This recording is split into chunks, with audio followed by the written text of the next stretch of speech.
Welcome to the mysterious town of STOWE, Vermont, where lush landscapes meet chilling lore.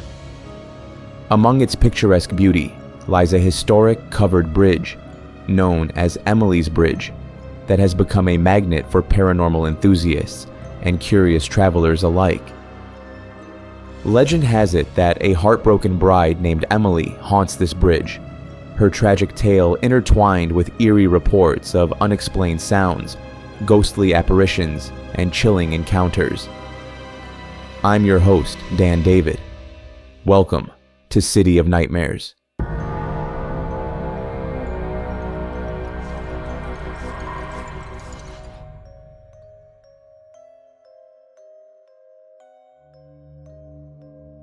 Nestled amidst the breathtaking beauty of the Green Mountains in north-central Vermont, the town of STOWE boasts a rich history dating back to the early 19th century. As one of New England's most charming destinations, STOWE has evolved from a humble settlement into a vibrant community, welcoming visitors with its picturesque landscapes and warm hospitality. The town's history is evident in its well-preserved architecture, showcasing a blend of colonial and Victorian influences that line its quaint streets. STOWE's past is celebrated through its museums, historical landmarks, and annual events, offering glimpses into its early agricultural and pioneering roots.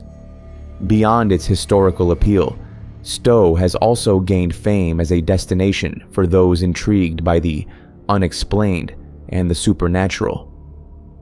While some visitors are drawn to its scenic beauty, others seek out the thrill of exploring alleged paranormal hotspots that dot the area.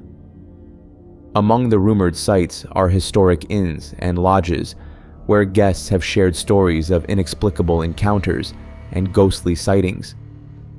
Eerie tales have circulated about mysterious figures that seem to wander through hallways and vanish without a trace. While skeptics may dismiss these accounts as mere folklore, the allure of the unknown continues to attract curious travelers to these reputedly haunted locations. In addition to tales of haunted inns, local guides and paranormal enthusiasts have shared stories about other enigmatic places in and around STOWE. Whisperings of unexplained lights dancing over hills, or eerie echoes heard in remote valleys, add to the mystique of the region, perpetuating its reputation as a place where history and the supernatural intertwine. For those who seek a different kind of adventure, STOWE offers a captivating blend of natural wonders, historical charm, and tantalizing hints of the unexplained. But amongst everything that was mentioned, by far the most popular haunted landmark is the Gold Brook Covered Bridge, affectionately referred to as Emily's Bridge. The bridge is officially known as the Gold Brook Covered Bridge, but it became commonly referred to as Emily's Bridge due to a popular ghost story associated with it. According to local legends, between the years of 1849 to 1949, a young woman named Emily was jilted at the altar by her fiancé, and heartbroken, she hung herself from the rafters of the bridge. The circumstances of her death and the identity of Emily herself are not well documented, making it challenging to verify the accuracy of the story. Visitors and paranormal enthusiasts have reported numerous eerie experiences and encounters at Emily's Bridge. Some visitors claim to have witnessed ghostly apparitions or fleeting shadows while near the bridge. These apparitions are often described as a young woman in a wedding dress or a figure in period clothing, adding to the belief that Emily's spirit may still linger in the area. Eerie noises are frequently reported around the bridge. Visitors have described hearing the sound of footsteps on the wooden planks, disembodied voices whispering, and inexplicable sobbing or crying. These auditory phenomena contribute to the chilling atmosphere surrounding the location.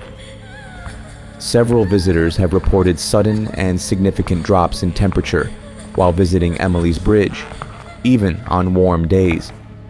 Cold spots or temperature fluctuations are often associated with paranormal activity in haunted locations. There have been accounts of strange occurrences involving vehicles that pass through or park near the bridge. Some visitors claim that their car engines stalled or malfunctioned unexpectedly, only to resume normal function once they leave the vicinity of the bridge. There have also been alleged sightings of other figures, other than Emily, including a grown man, different eerie-looking woman, and a little boy who climbs along the side of the structure. The following is a quote from Davy Russell, a writer from Medium.com. In his article, which I'll link in the show notes, he recounts his experience of traveling to Emily's Bridge with a group of friends, including his partner, Lourdes, and two fellow paranormal enthusiasts, Paul and Claire. The bridge is not long at all, yet you feel isolated when you enter it alone in the dark. My sense of isolation quickly turned to anxiety when I heard, through the din of the rushing brook, the sound of something scraping on wood, not more than 5 feet from me. The sound lasted just a quick second, enough to get my heart pounding. I turned my camera back on. The red low battery indicator threatened to leave me in the dark once again, eliminating what little comfort I had in the illumination from the LCD screen. The infrared and UV camera-mounted lights are invisible to my eyes. I could not see anything on the bridge with me. No faint flashes of light, no moving shadows, no figures. I could barely make out the outline of our vehicle in the parking area beyond the bridge entrance. Then, the scraping sound rushed toward me. I spun around and the LCD screen blinked off in an instant. I frantically pushed on the buttons, but the camera would not turn back on. I felt something ever so slightly nudge me from behind, and I ran out of the bridge, following the faint light that Lourdes had on in our car. I felt instantly relieved once I left the bridge. Lourdes and Claire bolted out of the car when they saw me. "Did you see anything?" I asked. "No," Lourdes said. "The cameras went down." "All 4 of them?" I asked incredulously. "Yes, just now," Claire chimed in. "She's not happy that we're here." Due to its reputation, Emily's Bridge has become a popular destination for ghost hunters, thrill seekers, and curious tourists interested in the supernatural. It is essential to note that visiting the bridge might be subject to local regulations, and it is always crucial to respect private property and exercise caution while exploring any potentially haunted location. But despite all that, if you still ever decide to visit the bridge, remember, Emily might not appreciate you disrupting her space, and you might not like how she decides to tell you.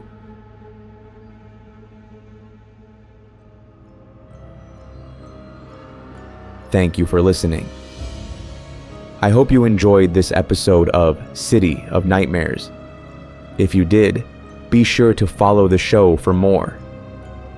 Remember to check back in a couple days for another episode where we discuss the brutal and disturbing killing spree of New Mexico's Toy Box Killer. Until next time, dear listener, this is your host, Dan David, reminding you all to stay safe out there. I'll be seeing you in the next episode. Nope.